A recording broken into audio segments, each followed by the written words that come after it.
Arthur, beleza. Ramiro, Luan, Fernandinho, Lucas Barrios, Cícero. Gente, olha esse time do Grêmio, pô. Pelo amor de Deus. Eu queria ver o Jorge Jesus fazer esse time do Grêmio ser campeão. Então, para mim, o trabalho do Jorge Jesus é lindo, é maravilhoso. Maravilhoso. Mas ele tem peça, gente. Ele tem uma seleção na mão. O Renato Gaúcho não teve isso. Repito, olha, Cícero, Lucas Barrios, Fernandinho, Ramiro, Jailson, Bruno Cortez. Pô, gente, pelo amor de Deus, o trabalho do Renato é muito mais representativo do que o Jorge Jesus. Renato Gaúcho. Ô, meu menino, Renato ou Jesus nessa aí? Olha, Benja, vou votar no Jesus, cara, e eu vou tentar aqui desmembrar a situação e o porquê da minha resposta. Quem deu início nesse processo de reformulação do futebol do Grêmio foi o Roger Machado. O Renato Gaúcho ele foi competente em ter feito o Grêmio manter essa convicção de futebol bonito? Sim, claro que sim. Teve mérito na conquista dele, não estou desqualificando o Renato, muito pelo contrário. Porém, o Renato estava pautado, Benjamin, numa história que ele construiu no Grêmio também. E ele já pegou uma transformação de futebol que o Grêmio vinha mostrando, que começou com o Roger Machado. Então, amparado por ele ser um dos maiores jogadores da história do Grêmio, a torcida idolatrando o cara, e ele tendo um time qualificado que já sabia jogar bola, ele conseguiu manter o carro no trilho. Ele resgatou o elenco psicologicamente, sim, fato. Mas eu acho que é muito mais difícil para o Jorge Jesus chegar construindo o que ele construiu, mesmo com um time qualificado na mão, mas ele não conhecia ninguém aqui praticamente no futebol brasileiro. Ele pegou um time que estava extremamente desacreditado, todo mundo sabia do potencial que tinha, mas era um time desacreditado nas mãos do Abel, e em pouco tempo ele conseguiu transformar o Flamengo da água para o vinho. Aí vão falar, mas ele recebeu o Rafinha, o Felipe Luiz, o Gerson, enfim, mas do meio campo para frente, o Flamengo ele não conseguia jogar. Era um time que não engrenava. E quando o Jorge Jesus chega num país com uma cultura totalmente diferente da que ele já tinha, conhecendo jogadores ali praticamente que ele não conhecia também, ou pelo menos boa parte ele não conhecia, o cara chega e consegue transformar o Flamengo da água para o vinho, eu acho que o trabalho que o Jorge Jesus fez teve muito mais mérito do que o do Renato. Bom, aqui no programa deu 2-2, né?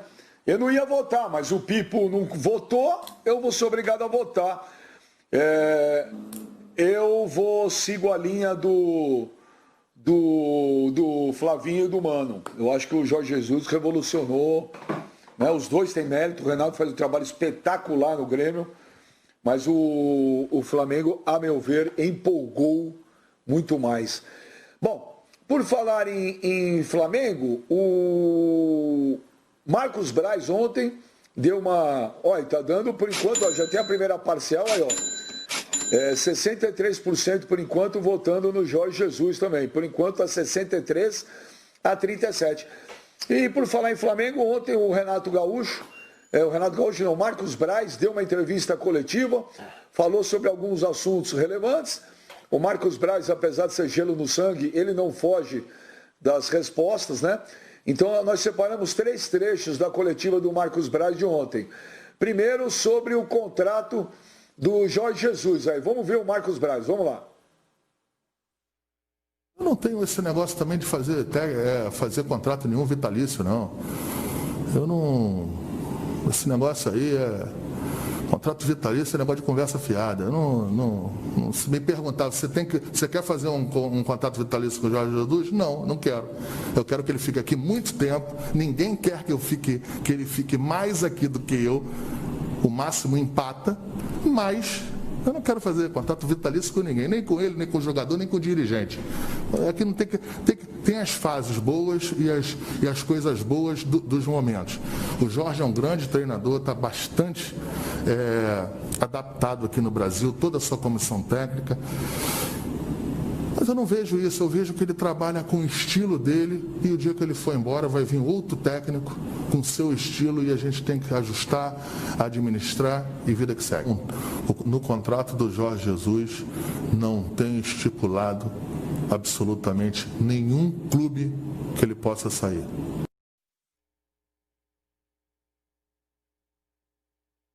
Daí então, ó, Tá aí o trecho, esse é o primeiro trecho do Marcos Braz ontem, Pascoal. Sobre contrato vitalício, eu concordo plenamente com ele. Não tem que ter contrato vitalício com ninguém. Isso não existe. Isso não existe.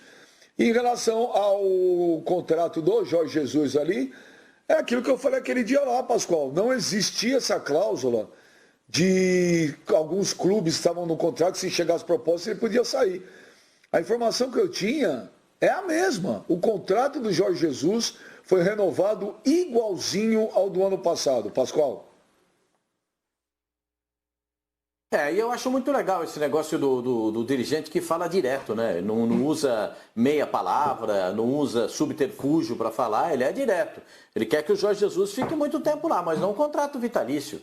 Então teria contrato vitalício por Zico, para outros tantos jogadores que passaram pelo Flamengo e foram importantíssimos. O Zico, que é a estrela máxima do Flamengo, deveria ter um contrato vitalício. A gente conhece atletas que têm contrato vitalício em todos os esportes, não só no futebol, mas no atletismo, no basquete, na natação, em muitos esportes que eles têm contrato vitalício com uma marca esportiva, porque eles continuarão a ser entrevistados, continuarão a ser estrelas, mesmo sem ter atividade, mas levam a marca que eles ajudou também a melhorar, a progredir, a dar um valor diferente. Eu acho que aí sim vale. Agora, para treinador, para jogador de futebol, contrato vitalício não, porque ele só revitalizou aquela frase de Nicola Rattioppi, futebol é momentos, e no momento está tudo bem, está tudo legal, está funcionando as mil maravilhas. A gente não sabe o que vai acontecer pós-pandemia, a gente nem sabe quando é que vai ter rodada do Campeonato Carioca. Então, tem todo esse movimento aí para ver o que vai acontecer. Concordo, ele é bom, ele sempre fala direto. É bom falar direto, né, Benja? É bom falar direto, eu também acho. Mas tá aí, meu menino, tá aí ontem o Marcos Braz explicando lá sobre esse detalhe, essa cláusula do contrato, falando que não tem esse negócio de contrato vitalício, concordo com ele, tem que ter com ninguém. Tem que ter com o técnico, com o jogador, nem com o dirigente, como ele falou. Também acho. Tudo na vida é cíclico, Benjamin. Tudo tem o seu começo, o seu meio e o seu fim. A partir do momento que você começa também a lamber demais o cara, olha, não, o cara vai ficar aqui até morrer. Guarda Nossa, isso, ele tem aqui parou, no Flamengo. Espera só um minuto. Para. Só um minuto. Para. Só um minuto, como diz o meu menino, só um minuto. Eu vou pedir para a produção colocar esta frase no GC, porque vocês precisam prestar mais atenção quando o Mano fala, entendeu? Sabe? O Mano quando fala, vocês não tem que ficar olhando pro teto. Tudo na vida tem um começo, um meio e um fim. Meu, que sacada gênio. Pode continuar, Mano, daqui a pouco coloca no G6 isso. Parabéns. Palmas pro Mano, genial. Pô, Mano, Então. Parabéns, velho. É isso aí. É um não é qualquer um que tem essa sacada. É um fenômeno, cara. Não é não. Precisa ter Então, cara, eu tenho por você uma mistura de raiva e nojo. Hoje um pouco mais de nojo do que de raiva. Porque você praticamente tirou o bolo do forno antes dele ficar pronto. Eu estava aqui num discurso inflamado e você broxou o meu discurso. Eu acho que isso é muito ruim, inclusive, pro programa, cara. É muito ruim pro programa. Você interrompeu uma linha de raciocínio. Fábio, agora eu fico aqui com cara de... Vai, segue! Benjamin, você não pode tirar um bolo do forno antes da hora, que senão ele murcha, ele desce. Então eu pediria um pouco mais de consideração por parte do colega, do nobre colega, e que você não me interrompa novamente. Mas você vai continuar com essa cara de trouxa ou vai tudo mudar? Tem um começo, um meio e um fim. Então eu acho que o Marcos Braz ele foi feliz no discurso dele, porque o negócio é o seguinte, o Jorge Jesus é um cara extremamente competente hoje, sim, mas a partir do momento que você cria para ele uma zona de conforto, o ser humano, Benjamin, é um cara acomodado, e isso qualquer ser humano. Se você ficar tranquilo demais em uma determinada situação, você acaba não entregando o que você precisa. E o cara que trabalha num grande clube, ele precisa matar um leão por dia. Então, nesse quesito aí, eu acho que é bacana. Você meio que dá uma alfinetada dessa daí, porque você mantém o cara ativo, você mantém o cara empolgado, você mantém um cara aí com tesão de trabalhar. E eu acho que nesse ponto aí ele tem razão. Ô, Flavinho, e aí? Flavinho tá com cara de pensador. Ô, Benja, só me explica uma Flavinho, coisa. o pensador. Só me explica uma coisa. Essa entrevista coletiva, foi uma entrevista coletiva do Marcos Braz ou foi uma entrevista à Flá TV? Havia outros jornalistas presentes ou foi alguma coisa exclusiva para o canal do Flamengo? Que eu saiba, foi uma coletiva. De outros foi órgãos coletiva. Havia jornalistas Sim, de outros órgãos de imprensa e tudo mais? Tá bom. Sim, inclusive o Ricardo Lai. O Ricardo Lai. Tá bom, inclusive, o Flavinho, o Ricardo Lai que está nos assistindo. É ótimo. Ele mandou. Foi lá, tá bom. Eu acho ótimo porque inclusive, o Ricardo não Lai se trata de um evento... Tá bom. Isso mostra que não é um evento chapa branca e aí isso... Eu não entendi, esse negócio não ficou claro até agora. O Ricardo Lai estava lá também? Para de falar em cima, Surmani. Com relação ao que disse, é uma obviedade. Não se deve fazer contrato vitalício com ninguém. Deve-se apenas torcer para que o sucesso dure o maior tempo possível. É óbvio que não tem de haver contrato vitalício com ninguém. O Marcos Braz, para mim, pelo acerto das contratações dos jogadores, pela vinda do técnico e tudo mais, me parece ser o grande artífice desse grande time do Flamengo, time de futebol que o Flamengo tem. Mas ele tem uma clara consciência de que as coisas no futebol estão longe de ser eternas e olha, vou dizer mais, assim, nem a médio prazo dá para fazer muito planejamento, ainda mais num ambiente do futebol brasileiro, que é um ambiente de muita instabilidade. E só para te avisar, Flavinho, o Ricardo Lai estava lá, foi coletiva para todos os veículos, as perguntas eram feitas pelo WhatsApp, viu? Mas o Ricardo Lai participou? Eu não sei se você sabe, o Ricardo Lai participou, não sei se você sabe, mas o Lai participou. Fala, senhor Mani. Porque o Flavinho perguntou, ele está falando, o Lai participou, o Ricardo Lai, o nosso repórter, participou. Fala, senhor Mani. A dúvida que eu fiquei é a seguinte, Benja. Se o Ricardo Lai, ele participou, foi por WhatsApp, né? Ele usou o celular da Fox ou foi o celular dele particular? Essa dúvida aí eu fiquei agora. Entendeu? Ô, Benja. Fala. Não, é o seguinte, fala, senhor Mani. Ontem nós, inclusive, no Jogo Sagrado, que foi um programa delicioso ontem que nós fizemos à noite, né? Sob o seu comando, nós discutimos esse tema, né? E todos nós concordamos, né? Não tem que ter contrato vitalício, né? Porque um trabalho chega um momento que ele pode não estar mais resultando em nada e você tem que encerrar. Por melhor que tenha sido o trabalho anterior. Eu até citei exemplo o Lula, né? O Luiz Alonso Pérez, que foi técnico do Santos durante 11 anos, é o técnico mais longevo na história do futebol brasileiro. Ele ficou 11 anos, ele é demitido do Santos, assume o Antoninho Fernandes na época do Pelé. Aquele time do Santos também não ganhava tudo, ele perdia também. Ele foi demitido depois de 11 anos. Aí ele assume o Corinthians e numa quarta-feira à noite no Pacaembu, com gols de Flávio e Paulo Borges, o Corinthians quebra o tabu contra o Santos em 1968 e o técnico do Corinthians era exatamente o Lula. Quer dizer, se fosse levar em consideração o passado dele como treinador do Santos, você poderia dizer, vou fazer o contrato vitalício do Lula com o Santos. Não era o caso. Assumiu o Antoninho Fernandes, o Santos continuou sendo campeão, depois veio o Pepe. Mas há técnicos que marcam, né, na história de um time de futebol.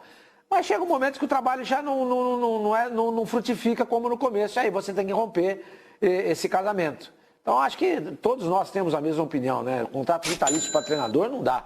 Para jogador, aí é diferente. O Messi tem um contrato vitalício com o Barcelona. Pô, seria legal, né? O Pelé com o Santos, o Zico com o Flamengo. E outros jogadores por aí, né? Então, isso seria bacana.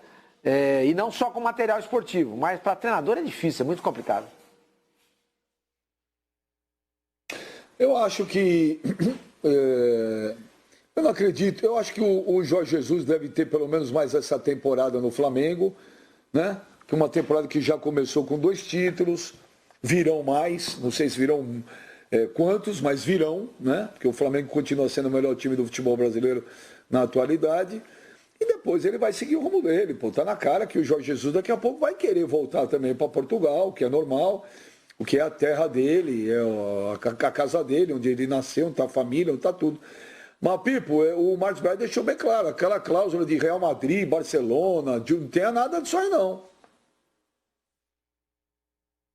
Não, e acho que nem pode, né? Até porque senão você acaba cerceando o próprio direito de escolha de um técnico ouvir uma proposta, ou então do próprio clube, às vezes, acabar cerceando o próprio mercado. Eu não acho isso bacana, não, né? Muito pelo contrário. Eu acho que o Flamengo tem que é justamente tentar valorizar o Jorge Jesus no trabalho que ele faz por aqui e se valorizar em relação à própria concorrência. Agora, essa história de contrato vitalício, hoje de manhã eu estive no Bom Dia Fox e o próprio Ricardo Lai participou conosco e explicou que, na verdade, o Marcos Braz é quem interpretou mal a pergunta, porque o próprio Lai é quem fez um questionamento sobre um DNA vitalício do Jorge Jesus no estilo de jogo do Flamengo. Entendeu? Então, assim, se ele gostaria de daqui para frente deixar o Flamengo com essa forma de jogar, ou seja, você faz um trabalho muito parecido com o que faz o Barcelona, o Bayern de Munique, com toda a estruturação de jogo do profissional até a base, com essa mesma filosofia implementada pelo Jorge Jesus, e os profissionais que o Flamengo for buscando no mercado, esses caras se adaptarem à escola Flamengo de jogar futebol. Né? Então eu achei assim, um questionamento que nesse sentido, com essa explicação, é muito válido, né? Porque o Jorge Jesus traz argumentos e principalmente uma forma de enxergar futebol que talvez faltasse não só ao Flamengo, mas também ao próprio Brasil, da gente solidificar uma ideia, padronizar. Tanto é que recentemente o Flamengo tem sido também tão vencedor do profissional como na base. O Flamengo ganhou Brasileiro Sub-17, Sub-20 e a Copa do Brasil Sub-20. Né? Então isso já é uma ideia de que o Flamengo possa pensar a longo prazo. Ou então a gente acompanha recentemente um Flamengo que já tem revelado e vendido muitos bons jogadores do mercado. Renier, Vinícius Júnior, Jean Lucas, Paquetá, Viseu e tantos outros que o Flamengo já tem trabalhado com essa força de abastecer o time principal. Então a ideia que o Lai perguntou ao Braz